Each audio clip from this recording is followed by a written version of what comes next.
Welcome back to another episode of Right Here in Mass. Joining me today is Matt Kidd, who serves as the Chief Executive Officer of Endless Energy, a Massachusetts-based company specializing in sustainable heating and cooling solutions.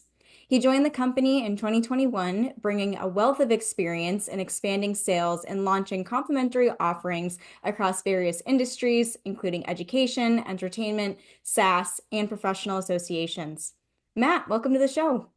Thanks so much, Ashley.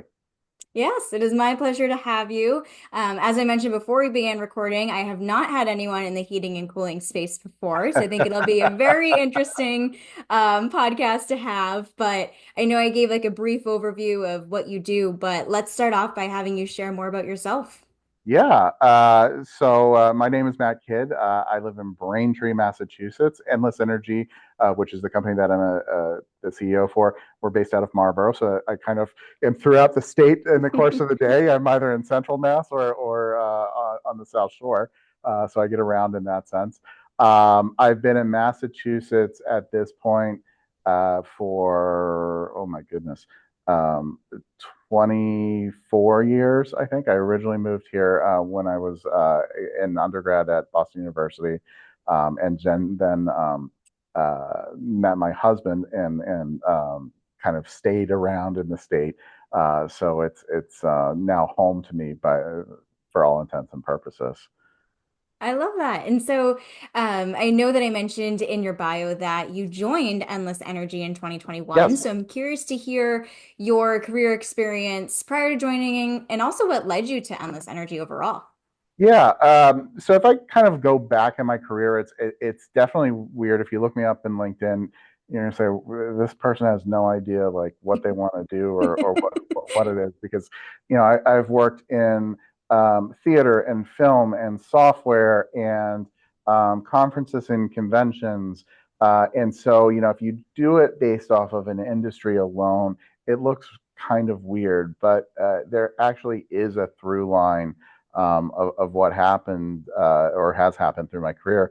And I have this kind of history of coming into a company or an organization, because they're not always companies, sometimes they're nonprofits, and working with that company or that organization to take something that is a solid foundation, but helping them grow kind of throughout the way. And so, if you look at when I was working with the nonprofit that does conferences and conventions, they had one really core conference that they were known for. But then we started adding on, okay, well, what if we do some regional stuff? And what if we do some international stuff? And what if we do some scholarship programming and kind of adding on complementary offerings to that? Same thing if you look at software, came into a company that was kind of a base, at its base was kind of a software and kind of CRM for art schools. But then we started kind of expanding that into other areas and other offerings. Same thing goes on if you look at like uh, media, especially on kind of like the film and TV side. You're always looking at like, okay, what's the core here, or where does it start, but what can we build off of that? And so that's kind of the trajectory. And so when I kind of took a gap year, I have twin 6-year-old boys, and I took a gap year between when I left the conference world and moved on to do something else, which happened to coincide with COVID.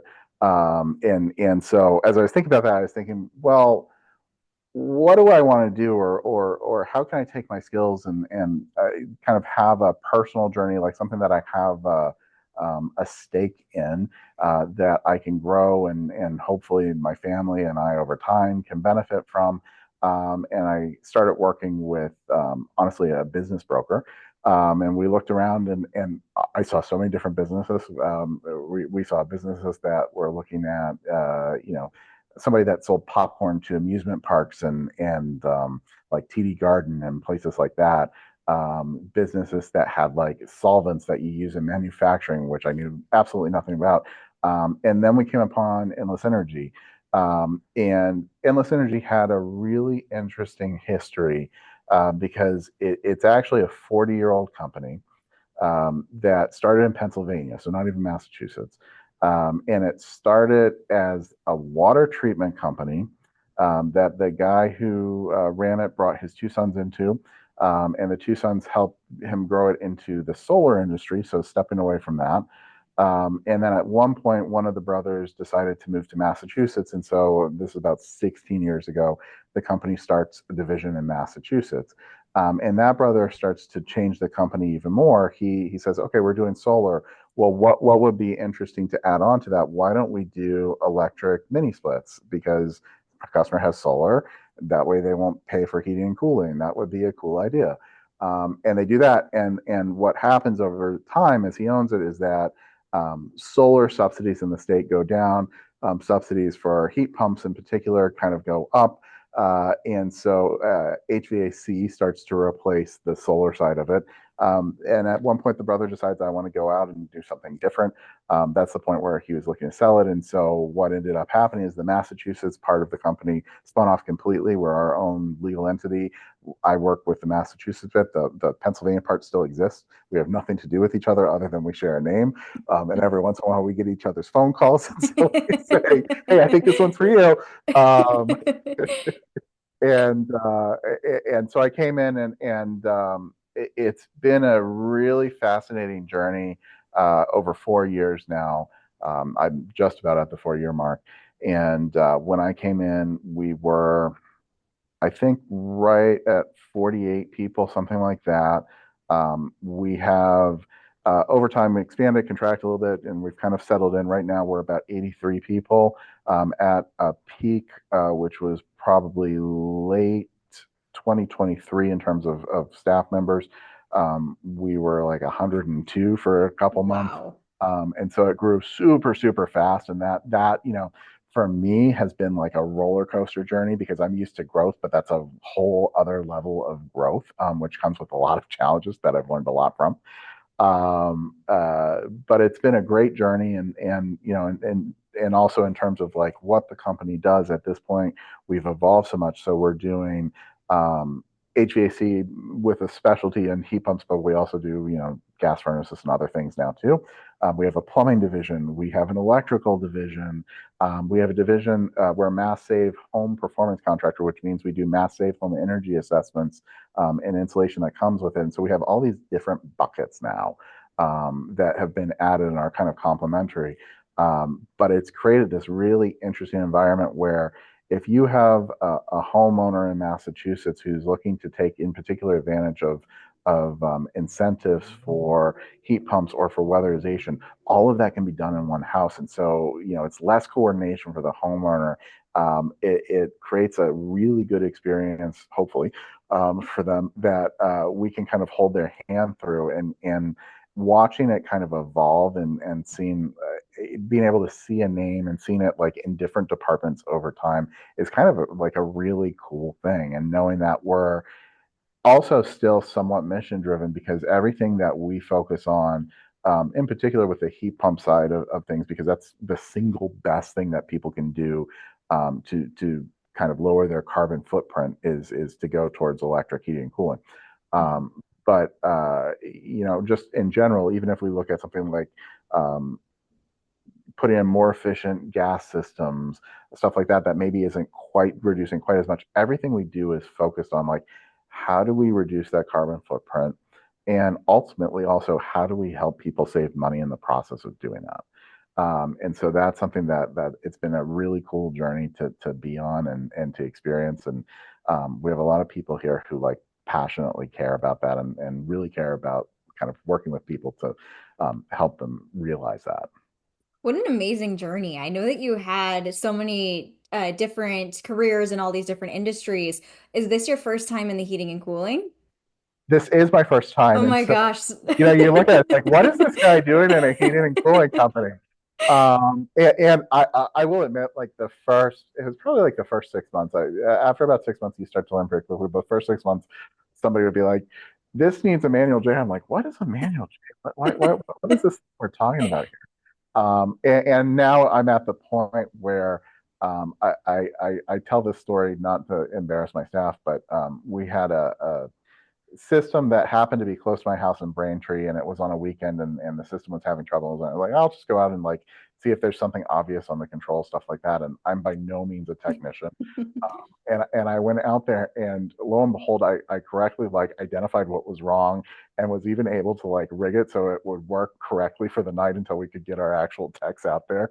And people are like, you should be on the service team now.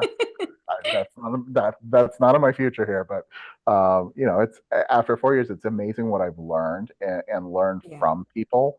And some of that, it's vernacular, it's words and lingo, but some of it's like how this stuff actually works. It's kind of fascinating Mhm. because you pick up on it. It's like, and you start to hear like, oh, Mrs. Smith is having this problem, and I can spout off, well, it's probably this or this, and it's because you kind of know, okay, it's this kind of system, it's this problem, and you start to be able to deduce it, and it's kind of fun in that sense, being able to pick up something that's like so totally different on the one hand. On the other hand, like a lot of growing in what we've done here is identical to what I've done in other industries. And so, Mhm.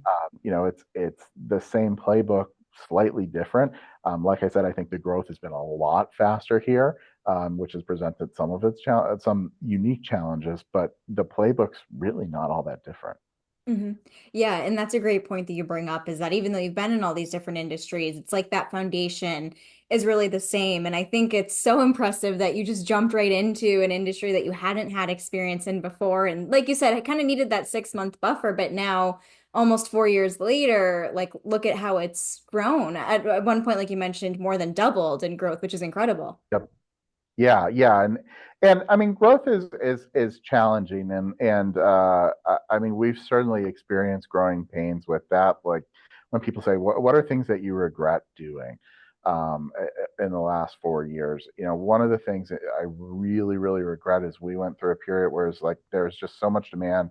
It was, let's build out the staff as quickly as we can so that we can meet the demand. Well, I wish we had actually said no to some customers rather than grow that quickly, because the result was we probably brought in some people who weren't ready to be out in Mhm. homeowners' houses, who weren't quite there. And the end result is you get an experience which does not meet what we want for the homeowner, where, we're in the homeowner's house for a week longer than expected because the person's just slow at what they're doing, or there are callbacks because things are miswired or something like that because they don't quite understand how to do that. And so, a big focus for us that we made late last year was, okay, we're actually going to scale back a little bit so we can focus on some of these things, and refocus on the quality, because the growth is important, but being able to do that in a way that is providing what we would expect if we were the homeowners is actually more important to us. Mhm. And so that was a big decision that we made last year, and it resulted in us kind of restructuring some things, but also bringing in protocols. And so, if you start here, what I really don't like seeing is somebody who's thrown right out into a truck or something like that, because there's so much that has to happen to get somebody to understand even just like simple processes that we have that aren't even like technically related. For example, like we use different softwares for people to communicate and to take even photos that they send back to the office. If we just hand somebody a tablet, they're going to have no idea how to use that stuff. And so we've got to Right. pause here and say, like, okay, how are we onboarding people? What are we doing? And then you get into like the value stuff, because if you think about it, when you go into somebody's home, you are invading what is, for most people, their most expensive asset. You are going into the Mhm. thing that probably means the most to them, and they've spent a lot of their lifetime either in or trying to save for, and so it's important to them. And so you want to make sure that anyone you send in there is going to treat it with the respect that they should. And also, if you think about it too, what we're doing, particularly with HVAC systems, for most people, it's probably the second or third most expensive thing they're going to do in their lifetimes. You have your house, you have a car, and then you have an HVAC system. Uh, and most people, hopefully, knock on wood, really are only replacing an HVAC system maybe 2 or 3 times in their lifetime. And so it's not something that people do frequently. It's not very, it can be a very expensive purchase. It's not always. And so we have to always keep that in mind because this is a very big deal to people. And yes, for our staff members, they're some of them maybe are putting in 2 systems a week, and so it just seems, well, it's just another system. But for that homeowner, that system is so important, and it's such a big investment, and it's in their home, which means so much to them. And so, how do we make sure we instill this culture where we really respect and take care of everyone? That's like really, really important to us at this point. And I love that you mentioned that because, like you said, it really starts with having those right processes in place and how you thought about it from the homeowner's perspective, if you would be satisfied as a homeowner with the service that you were receiving. And that makes me think of one of the things that I always try to remember myself is the idea of it's so much more important to retain your current customers and try to acquire new ones because, like Mhm. you mentioned, all of that growth is great, but if you can't have the right workflows or systems or processes that will provide that great experience, then the growth can be more challenging. So I love that you just shared that, Max. I think that's a really great reminder for everyone as they continue to grow their businesses as well. Thanks. Yeah, I love it. And so knowing that you're just about 4 years into being the CEO of Endless Energy, I'm curious to hear what might be next for you and the company within the coming year, if there's anything big or anything new you're working on that you're able to share. Yeah, that's a great question. So we do a lot of work with Mass Save, and Mass Save right now is in the news a lot. Part of it is Mass Save goes through a funding cycle every 3 years, and so for folks who don't know, I'll just kind of explain what Mass Save is, and how it works, and also why you should be taking advantage of it. So Mass Save is a ratepayer program, and so what that means is it is funded by a small fee that is on most consumers in Massachusetts, not all, but most consumers. If you have major utilities like National Grid, Eversource, you're paying a small fee on your electrical and your natural gas bill if you have natural gas. And what that fee is doing is it's paying into this program that then people can take advantage of in a couple different formats. And most people take advantage of it in what's called a Mass Save Home Energy Assessment, or some people refer to it as a Mass Save audit. And so what that is that is a BPI, so that's a Building Professional Institute trained technician coming to your house, and they're looking at your house and looking essentially at like how insulated or weatherized your house is, where the heat loss is, and what you can do essentially to make your home more efficient. This is, they call it a no cost option. It's no cost because you're kind of paying into it, so there's no cost at the time of the service. So if you're paying into the program, you're most likely eligible for this about every so many years. And they come in, and as part of this, they'll tell you what improvements you can make, and how you can take advantage of other incentives that are part of the program. And so that includes things like 75 to 100% off insulation, that's through the program, which is a great thing that everyone should take advantage of. It includes incentives towards switching over your heating and cooling to heat pumps. And so there is both 0% financing that may be available to people through the program, and there's also rebates that can go up to 16,000, depending on some income-based programs that are available to people. And whenever somebody is kind of saying, "Oh, I don't like Mass Save," or Mass Save, I'm not going to bother with that. Well, guess what? You are paying into this program, and so it's already yours to participate in. And so when people are kind of opting out of that, you're essentially opting out of something that you already have a stake in, or should have a stake in. And so I always like to tell people, take advantage of that. And Mhm. so a lot of what we do ends up getting, I don't want to say dictated, but gets influenced by Mass Save and where the winds are blowing with that particular program. And so we're about to start a 3 year cycle here. And as part of that 3 year cycle, there are a handful of things that are being emphasized as part of that plan. And I think that's going to have an impact on us and other contractors in the state. So, the first of those is home energy assessments aren't going away, and by any means. There is a bit more of a focus on how customers can decarbonize. And part of that is because Mass Save is an important tool towards the state's goal to reduce carbon emissions by a 2030 goal. And so there's a greater emphasis on that. And so if you have an assessment, going forward. Your insulation, all of that is still going to be there, but they're also going to work with you to understand, okay, these are the changes and this is what the decarbonization of that might look like. Mm-hmm. And so you see more of like an environmental focus coming in to the energy assessments. Heat pumps are still very much a thing. The program phased out incentives for fossil fuel systems, fossil fuel replacements last year.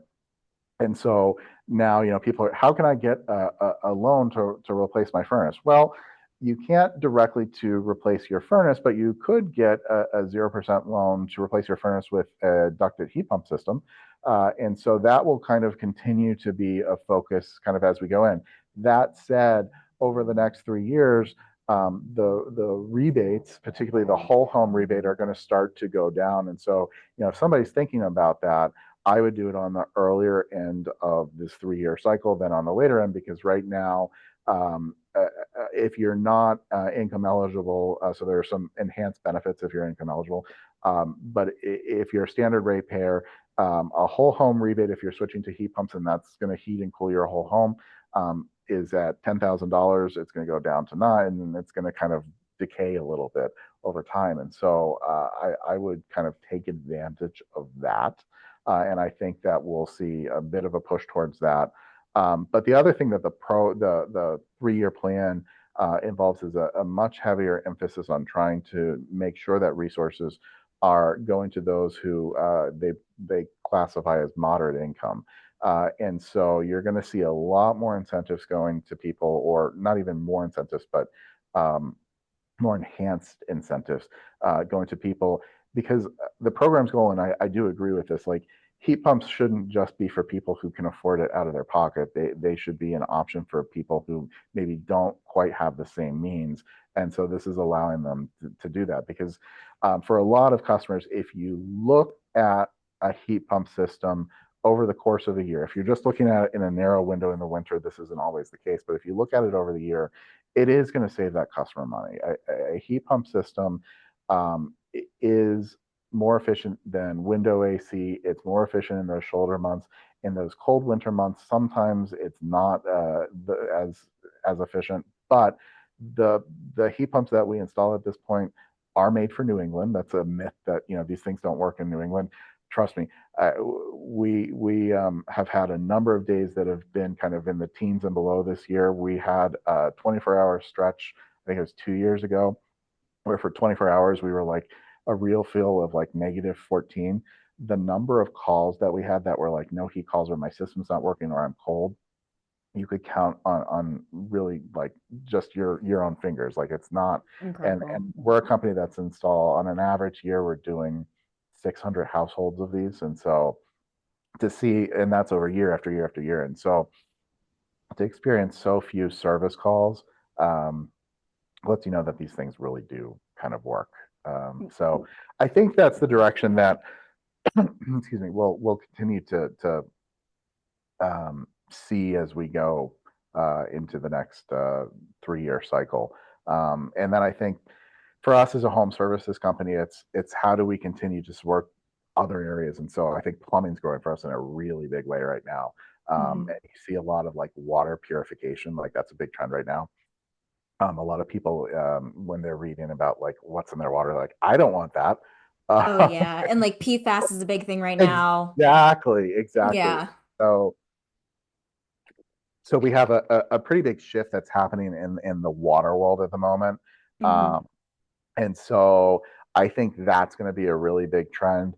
We're kind of past, kind of right post COVID. Indoor air quality, they call it IAQ, was like a really big thing. It seems to be less of a big thing right now. Hmm. And that's, all these filters and filtration systems with your air. That in theory, get out germs or purify it. We're seeing a little bit less interest in that. Um, but there are other trends that are out there that we're kind of keeping an eye on. There is word that some of the codes in Massachusetts are going to change, or they've already changed, but they're going to start being enforced. That are going to require more fresh air intakes to homes. And so, especially new homes, a lot of them are insulated with spray foam insulation. Well, that makes a home that like doesn't have a lot of fresh air coming into it, and that ultimately actually isn't a great thing. And so a lot of towns are going to start requiring fresh air intake whenever you replace your HVAC system. And so, we're training our staff. Even we actually had a demo of it and a training of it of how do you install these systems, because these are systems that we'd see, I don't know, one or two a year, and I think all of a sudden, if this code starts to be enforced, we'll see three or four of them a month, and so it's Mhm. going to be a very different environment. So those are the things that I foresee on the horizon. I think some of them are exciting. Right now, there's a lot going on with tariffs and stuff like that. And so people are Right. asking, like, what do you think's going to happen here? Um, I don't know is my quick answer. What I am telling people is like, if you think that you want to replace your system this summer, I would do it sooner than later, because what's here, what can be installed right now is already in the U.S. and Mhm. from a tariff perspective, in theory won't be influenced. What you might install in like July or August probably either is on a boat or will be on a boat soon. And as one of our suppliers kind of said to me the other day, it's like it kind of depends on the day that the boat hits the docks. So, Yeah, pretty much. I uh, know, it all depends. But like everything that you've shared, I think has, for what's coming up, I think has a common theme that you've alluded to is that it's really important to kind of be aware of what's going on yeah, in this world, like you said, with the tariffs and thinking about the codes that are going to be enforced and whatnot. And I think that's a great reminder too, is for business owners, is to just make sure you're on the pulse of what's changing so that you can find new opportunities and make sure that you're supporting your customers in any way possible. absolutely. Yeah, yeah. And I think what you shared too about cost savings with Mass Save, I mean, that's a really big thing right now too, is to talk about what's going on in the world. I mean, people are really kind of thinking about where they're spending their money and how they're spending their money. And I think finding ways to capitalize on stuff like that is really great strategy for homeowners. Because as you've mentioned, like an HVAC system and other things are going to be some of the most expensive things, or could be some of the most expensive things people pay for. Absolutely, and I would always encourage, and this is a big philosophy that we have with our sales team. If you're a homeowner, educate yourself about what your options are, and with our sales team, a big thing that I'm a proponent of. I don't like our sales team to ever be prescriptive with a customer to say, okay, this Hmm. is what you must put into your home. There's never one thing that you have to put into your home.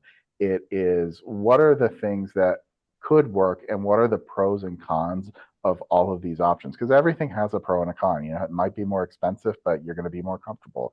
It might be less expensive, but it's not going to last as long. There are all these kind of trade-offs, and I encourage anyone to make sure that they're looking at different setups and options. I can't tell you how many times that we get a call in the summer, and it's somebody who says, "I want heating. I want an AC system. I need a new AC system. I don't want heat pumps." And that, okay, fine, we'll send somebody out. And I kind of have this like hidden rule with the sales team. I'm like, okay, you're going to present four options. Present them three AC options, different kinds of things, whatever different SEER ratings, but present them one heat pump option just so they can compare it. And lo and behold, 80% of the time, the customer actually chooses the heat pump option, even though they Hmm. said they didn't want to. And that's because they get more educated, they understand the pros and cons, they research a little bit themselves, and they come back and say, you know what? This actually is the right option for me. It never fails to amaze me how that works.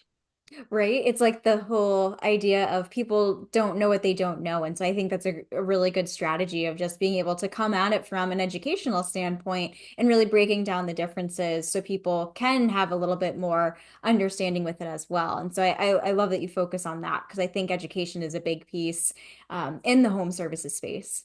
Yeah, absolutely. Absolutely. Yeah. Yeah. And one thing that I think is incredibly remarkable about your growth is that there is a lot of challenges for people in the trades that there aren't many people going into the trades. And so there's kind of like Yeah. that shortage of tradesmen and tradeswomen and tradespeople. And so I think that it's a huge testament to Endless Energy that you have been able to bring in those skilled technicians. And so I'm curious to hear if that's something that you have faced, is just kind of being able to find the right talent, knowing that there's been a It shortage. it is. There definitely is a shortage within the trades right now. And in fact, as somebody who has two 6 year olds, we've kind of had this conversation at our home of like, you know what, like if they don't want to go down a path of going to college or something like that, this is a very viable option because I'll be honest, if you have, I have people working for me who are under 20. So basically out of school, went to vocational school. So went to high school and kind of as part of that learned some of the trade stuff. Um, but it came here, and after a year and two, if you look at base and then commissions and other things that might be part of it, are making six figures. That's a great way to kind of start, a life for yourself, and a very viable path. The flip side of it is that this is it's something that wears on your body over time. So it's something that you have to have a plan to of like, okay, I'm going to do this, and then I'm going to figure out management skills or something like that. Like, how do you move along? And so part of our job is twofold. It's one, finding the right, at this point we kind of focus on finding the right like personalities Mhm. for the company, and then helping train them along the way. Well, you have to be really careful, going to what I said, is not to push somebody up too fast or before they're really ready. And so it's identifying like, okay, when are they ready, but also like, we brought them in, they're the right personality type, they're going to have the same core values as the company with customers. We teach them the skills, and then when they're ready, we help kind of elevate them. The next piece of it is how do we prepare people for whatever is next, whether Mhm. that's with us or somebody else. And I've had middle managers before who are very resistant to that because they have this philosophy of, if we teach them how to do these things, they're just going to leave us.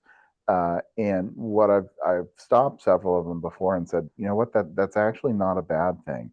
If we can help somebody build skills that we just don't have capacity for, but they can go somewhere else and help somebody else, that's not a bad thing. We help somebody. We certainly worked with them and in a way, kind of, I'm going to use the word take advantage, but I don't mean it that way. But leverage their skill set. Maybe that's a better way to Mhm. put it. While they're with us, and we shouldn't be upset about that. Like, if you're running a company, if and this is the case for me, like if I'm running a company, I want to hire people who are smarter and better than I am, and I want them to grow. And this idea that they might go to a competitor, they might start their own company. Like, if somebody leaves here and starts their own company, and quite frankly, I think we've got a couple people who are around 20 who maybe in 10 years will. I think that's awesome. I think Yeah. that creates more people who are in the trades, more companies, more opportunities for other people. And I don't think that's a threat. I think that's a great thing. And I think that's what we should be striving for. In 10 years, uh, I probably won't be running the company. And I would love to kind of have that as something of a legacy where, if I'm not running or owning the company in some form, I can look and say, oh, Gavin and Garrett went out and started their own company and they're thriving, and that's really cool to see. And that's a great legacy, and something that I think as tradespeople should be important to us, not to hold people down, but to help them grow. Absolutely. And I think it's also important for people to remember too that I personally feel like no matter what industry you're in, there's plenty of business for everyone to go around. So I think, like you mentioned, I mean, there's always going to be opportunities for people. And I love that philosophy of kind of encouraging that to personal and professional development within your employees and within your team. Absolutely. And so, for anyone who's listening to this episode who may also be interested in pursuing either a career or buying a business or starting a business in the home Yeah. services industry, what advice would you have for them for just breaking into it? Oh my goodness. Well, for home services, uh, if you're just breaking into it, I think be as open minded as you can. Watch as many videos and talk to as many people as you can. I can't tell you, like, there are so many technicians out there, and this isn't a bad thing, but it's something that I start to realize. Like, they start to learn like different techniques literally by watching other people do them on YouTube. And so, like, what you can learn from that is great. There are a lot of programs that you can enroll in and learn basic skills, getting things like an EPA, which is basically a license that says you can carry refrigerant or handle refrigerant. Um, those are basic things that you want to do if you're looking to go into the field side of things. If you're looking to go into the business side of things, and we were talking specifically about a trade company, one thing that I would encourage is, find out who's at the company, who are the license holders, what's their experience, how long have they been there, what's the mood like too, because you can come into a company where you've got one person who's kind of like um, the big dog who just kind of yells at everyone, and is that the environment that you want for yourself or your company? If the answer is no, you need to ask yourself, well, if this person goes, what's going to happen here? Mhm. Or how am I going to work with this person and kind of help coach them? Those are the things that you have to look at. And in general, kind of in business acquisition, it comes down to a couple things. Number one is understanding the financials, and sometimes that's really, really hard to do with small businesses, because you have people who do not necessarily have the best records in a lot of cases, or at least that's kind of what I experience, is that it's kind of murky at best. Um, it's understanding kind of what that company does and what the opportunities are for it. So are they experiencing kind of a one moment kind of pop? And if I go back in time, I think that's very much what I was seeing. I talked about how there was one company that was insolvent. Well, they also did like hand sanitizer, and they were certainly experiencing like a COVID pop. But COVID was for that window. What's happening to it now? I don't know how the company's performing, but I think back on that, it's like, oh wow, that was a moment. I'm actually glad that I decided that wasn't the right kind of path for me, because I don't know kind of strategically what we would be doing right now. Mhm. And so what is that like? What are the opportunities that are ahead for you? Because even if you're not looking to grow like super fast, what you don't necessarily want to be in is on the defensive at all times, where you're constantly trying to bail water out because you're in a contracting industry or a contracting business. That's a really tough place to function from. And there are a lot of businesses that are stable businesses, and as long as you're making the right technology jumps, you'll continue to thrive. And kind of as you said, most industries, there's so much room out there that peer companies, at least this is how I view them. They're not rivals; they're peer companies, and we can always learn something from them. There are things that we do better. There are things that they do better, but it's always interesting. And we lose deals to people sometimes, and they lose deals to us, and it's just kind of the way that it goes. And it comes down to who's making the better case and who is the better fit for that homeowner. Right. Sometimes we're not the best fit for a homeowner because of price, or they want somebody who's 50 years old in their house, and they don't want to have somebody who's 20, 30, but probably equally as experienced in their house, and that's fine. And those are things that you kind of lose a homeowner to, but they went to a peer, and that was the right choice for them. Hmm. Yeah, so true. I love what you shared about being able to continue learning, whether you said like watching YouTube or having conversations with people, and also the point that you brought up about not being defensive. So being proactive rather than reactive. And I think that's such a good point, especially what you mentioned about technology, with it being such a big thing now, especially AI, and thinking about how companies can harness that to continue to provide better services and be able to come up with all these great solutions for their customers. Absolutely. And I was actually earlier today having a conversation with somebody that I think you're going to see in the home services world two groups of people: those who are or were willing to adopt technology, and then those who weren't. And I think you're going to get a really big gap between them, because what we're finding is that what does technology do? Well, if you really, really boil it down, How does it affect the customer? It allows us to communicate better and to communicate more clearly. And those are the core things that you need to be able to do. And some of that's, in our world, it's speed to lead, which is basically how fast are we responding and stuff like that. And there's all sorts of AI that you can do with that.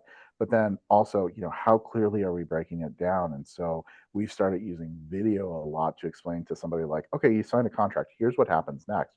Because honestly, people are more likely to watch that video than they are to read an email. And Yeah.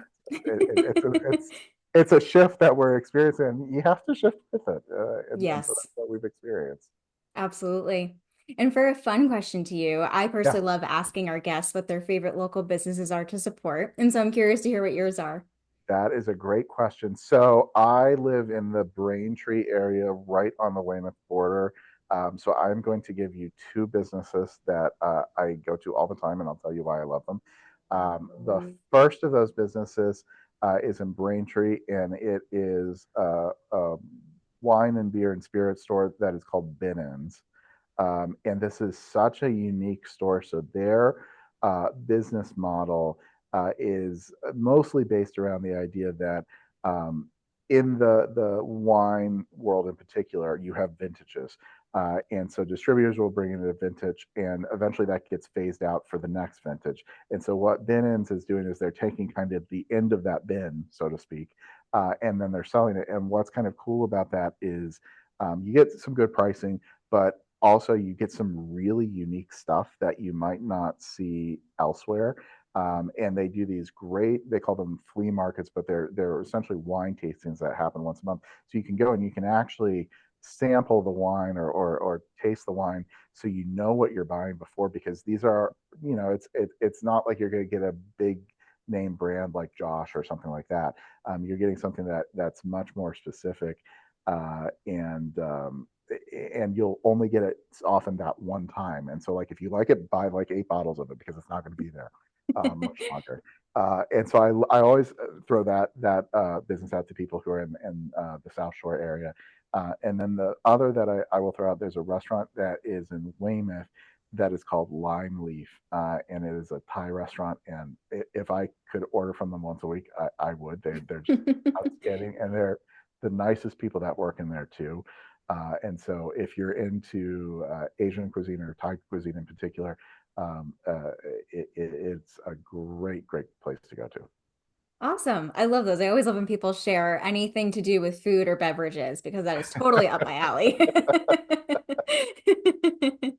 Matt, this has been a really interesting episode, and I've really appreciated and enjoyed having you on the show to share everything that you're doing with Endless Energy. And now I'd love to give you the opportunity to share where our listeners can find you online in case they'd like to reach out and connect further. Sure. If you'd like to learn more, so if you'd be interested in learning more about an HVAC system, service, or if you'd like to learn about Mass Save Home Energy Assessment, you can visit us online at www.goendlessenergy.com, or you can give us a call at 508-501-9990. Perfect. And I will link to those places in the show notes so that our listeners can click through and connect with you from there. But thank you so much again for coming on today's show. Absolutely. Thank you.